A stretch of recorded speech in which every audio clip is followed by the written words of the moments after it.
നമ്മള് ഇന്ത്യ മുന്നണിയെ കുറിച്ച് പറഞ്ഞു, അവരുടെ നേതാവായിട്ടുള്ള രാഹുൽ ഗണ്ഡിയെ കുറിച്ച് പറഞ്ഞു, ഇവരുടെ അവസ്ഥയൊക്കെ കുറിച്ച് പറഞ്ഞു. പക്ഷേ നമ്മൾ പറയാത്തൊരു കാര്യമുണ്ട്, ഇടതില്ലെങ്കിൽ ഇന്ത്യയില്ല എന്നുള്ളത്. ഇന്ത്യക്ക് ഇനി പൂർണ്ണമായിട്ട് കാണാനുണ്ടെങ്കിലും എല്ലാവരും പെട്ടിയും കുടുക്കൊക്കെ എടുത്ത് വേഗം പോയി കാണുന്നല്ലേ. ജൂൺ 4 കഴിഞ്ഞാൽ ഇന്ത്യ ഇല്ല എന്നാ പറഞ്ഞത്, ഇടതില്ലെങ്കിൽ ഇന്ത്യ ഇല്ല എന്ന് പറഞ്ഞത്.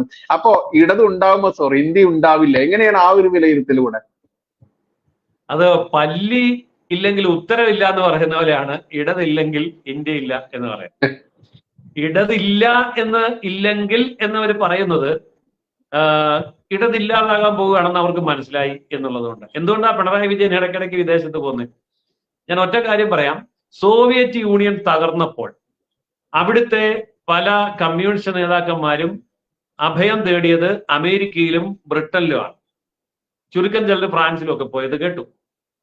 ഈ പോക്കാണ് പിണറായി വിജയൻ ഇപ്പൊ പോയിക്കൊണ്ടിരിക്കുന്നത്. അതായത് ഇത്തവണ ഇടതില്ലാതാവുകയും ഇടതിന് ഭാവി ഇല്ലാതാവുകയും ചെയ്താൽ ജയിലിലാണ് ബാക്കി കാലം ഈ കുടുംബം കഴിയേണ്ടി വരുന്നതെന്ന് അയാൾക്ക് അറിയാവുന്നത് കൊണ്ട് വിദേശ രാജ്യങ്ങളിൽ പോയി അവിടെ എന്തെങ്കിലും സുരക്ഷിതമായ ഒരു താവളം ഒരുക്കുന്ന തിരക്കിലാണ് അദ്ദേഹം ഇപ്പോൾ. അല്ലെങ്കിൽ ഞാൻ ചോദിക്കട്ടെ, CPIM 57 സ്ഥാനാർത്ഥികളെ ഇന്ത്യ മുഴുവൻ നിരത്തി നിർത്തിയിട്ടുണ്ട്. എന്നിട്ട് ലോകത്ത് CPIM-ന്റെ അല്ലെ കമ്മ്യൂണിസ്റ്റ് പ്രസ്ഥാനത്തിന്റെ 3 or 4 നേതാക്കന്മാരെ എടുത്താൽ അതിൽ ഏറ്റവും പ്രഗത്ഭനാണ് ചൈനയുടെ പ്രസിഡന്റും കൊറിയയിലെ പ്രസിഡന്റും കഴിഞ്ഞ പിന്നെ ഏറ്റവും വലിയ കമ്മ്യൂണിസ്റ്റ് നേതാവ് പിണറായി വിജയനാണ്. 57 കാൻഡിഡേറ്റ്സിനെ നിരത്തി നിർത്തിയിട്ട് ഇയാൾ എവിടെയാ പോയിരിക്കുന്നത്? ആർക്കും അറിയത്തില്ല. പോയത് അമേരിക്കയാണോ, അല്ലെങ്കിൽ പോയത് യൂറോപ്പിലാണോ, ഇനി അതല്ല ഗൾഫിലാണോ, ആർക്കും അറിയത്തില്ല. അങ്ങേർക്ക് ഈ ഇലക്ഷൻ എന്നൊരു പ്രശ്നമല്ല. എന്താ കാരണം? 4-ാം തീയതി വോട്ടെണ്ണി കഴിഞ്ഞാൽ അടുത്ത ഫ്ലൈറ്റിന് കെട്ടും കിടക്കയും കുടുംബാംഗങ്ങളെയും പിടിച്ചുകൊണ്ട് ഇയാൾ ഏത് രാജ്യത്താണ് പോയി അഭയം പ്രാപിക്കാൻ പോകുന്നത് എന്നുള്ളതിന്റെ മുന്നൊരുക്കത്തിന് പോയതായിട്ടാണ് ഞാൻ സംശയിക്കുന്നത്. അതാണ് വരാൻ പോകുന്നത്. ഇത് മുൻകൂട്ടി മനസ്സിലാക്കിക്കൊണ്ട് ഒരു നേതാവ് പറഞ്ഞല്ലോ, ഈനാമ്പേച്ചി, മരപ്പട്ടി, എലിപ്പട്ടി ഒക്കെ ആയിരിക്കും ചിഹ്നമെന്ന്. ആ കാര്യം തീർച്ചയായിട്ടും ഉറപ്പാണ്. 11 ലോക്സഭാ സീറ്റ് കിട്ടുന്നില്ല എങ്കിൽ എവിടെ കിട്ടാനാ? 57 നിർത്തിയെന്ന് പറഞ്ഞിട്ട് കാര്യമില്ല. ഇപ്പോ കരുണാനിധി ഇയാളുടെ സ്റ്റാലിന്റെ ഔദാര്യം കൊണ്ട് അവിടെ 1-2 സീറ്റ് കിട്ടാം. കേരളത്തില് ആകെ 1 ഉള്ളൂ. അതിപ്പോ 2 കിട്ടിയാൽ പറയും ഞങ്ങൾ 100% വളർന്നു എന്ന് പറയാം. 3 കിട്ടിയാൽ 300% വളർന്നൊക്കെ ദേശാഭിമാനി പറയും. അതല്ലാതെ 11-ലെത്തില്ല.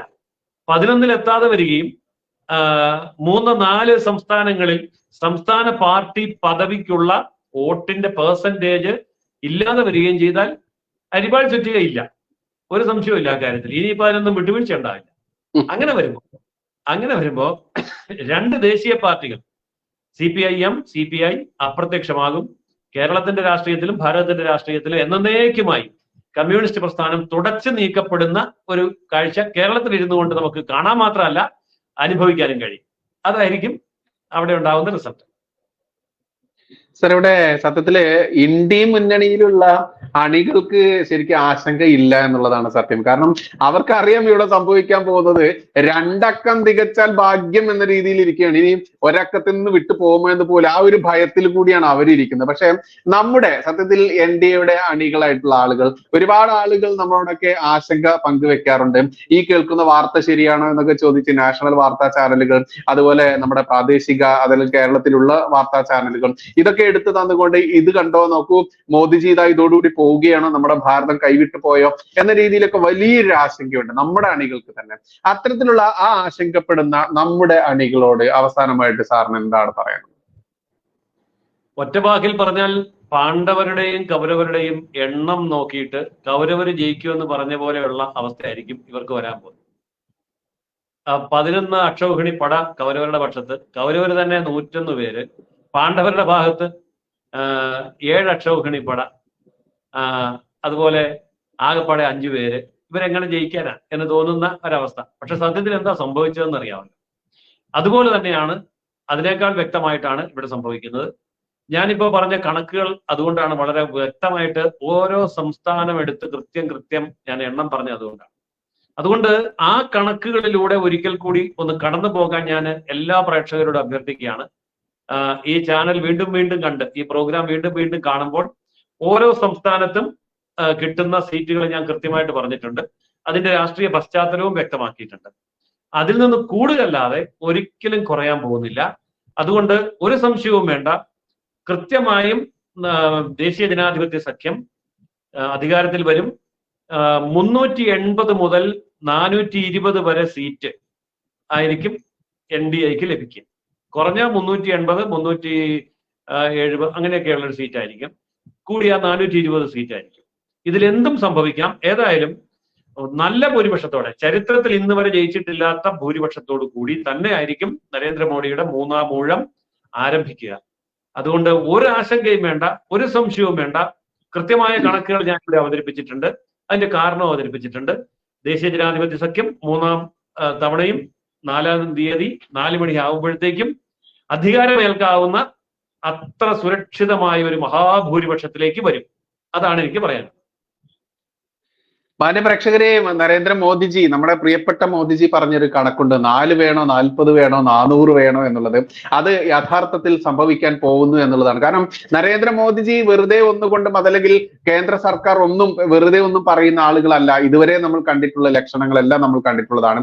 അതുകൊണ്ട് തന്നെ ചാണക്യ തന്ത്രങ്ങൾ ഒരുക്കിക്കൊണ്ട് തന്നെ അമിത്ഷാജിയുടെ ചാണക്യ തന്ത്രങ്ങളും നരേന്ദ്രമോദിജിയുടെ ആത്മവിശ്വാസവും അതുപോലെ അതുമായി ബന്ധപ്പെട്ടുള്ള നമ്മുടെ കേന്ദ്രത്തിലിരിക്കുന്ന എല്ലാ ദേശീയ നേതാക്കളുടെയും ആ ചടുലമായിട്ടുള്ള നീക്കങ്ങളും ഒക്കെ വിലയിരുത്തുമ്പോൾ കൃത്യമായിട്ട് 400-ന് മുകളിലേക്ക് തന്നെ NDA കുതിക്കുമെന്നുള്ളത് നിസ്സംശയം പറയാം.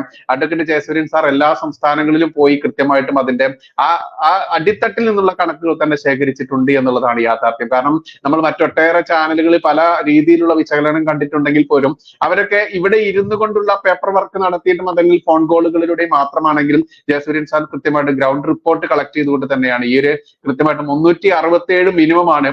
അതിന്റെ മുകളിലേക്ക് 380 to 420 വരെ പോകും എന്നുള്ളത് കൃത്യമായിട്ടും പറഞ്ഞിട്ടുണ്ട്. അത് ഓരോ സംസ്ഥാനങ്ങളിൽ നിന്നും ഓരോ ഭാഗത്തു നിന്നും എങ്ങനെയൊക്കെ കിട്ടും എന്നുള്ളതും ആദ്യ ഭാഗത്ത് പറഞ്ഞിട്ടുണ്ട്. അപ്പൊ മാന്യ പ്രേക്ഷകർ ആശങ്കപ്പെടേണ്ട ആവശ്യമില്ല. കേരളത്തിൽ നമ്മൾക്ക് ഈ പറഞ്ഞ പോലെ 2 സീറ്റ് മുതൽ 8 സീറ്റ് അല്ലെങ്കിൽ 7 സീറ്റ് വരെ കിട്ടാം. അതിൽ തന്നെ 2-ാം സ്ഥാനത്ത് വരുന്ന ഒട്ടേറെ സീറ്റുകൾ വേറെയുണ്ട് എന്നുള്ളതൊക്കെ നമ്മൾ പറയുന്നുണ്ട്. അത്തരത്തിൽ ഈ കണക്കുകൾ വിശദമായി തന്നെ കേൾക്കുക. അതുകൊണ്ട് തന്നെ ഇന്ത്യ മുന്നണിയായാലും മാധ്യമങ്ങളായാലും പ്രചരിപ്പിക്കുന്ന വാർത്തകൾ വെറും പാഴ്വേല മാത്രമാണ്. അവസാനം താഴ്ന്നുകൊണ്ടിരിക്കുന്ന ആൾക്ക് കിട്ടിയ വെറും ഒരു കച്ചിത്തുരുമ്പ് മാത്രമായിട്ട് കണ്ടാൽ മതി. എന്തായാലും നമ്മുടെ വിശിഷ്ട അതിഥിയായിട്ടുള്ള അഡ്വക്കേറ്റ് ജയസൂര്യൻ സാർ ഇത്ര വൈകിയ വേളയിൽ 10 മണിയായിട്ടും നമ്മളോട് സംവദിക്കാൻ വന്നതിൽ വളരെയേറെ നന്ദി രേഖപ്പെടുത്തേണ്ടതുണ്ട്. ഇത്ര വൈകിയ വേളയിലാണെങ്കിൽ പോലും നമ്മുടെ ഈ സംവാദം കണ്ടുകൊണ്ടിരിക്കുന്ന മാന്യ പ്രേക്ഷകർക്ക് ഒരുപാട് നന്ദി രേഖപ്പെടുത്തുകയാണ്. സ്നേഹം.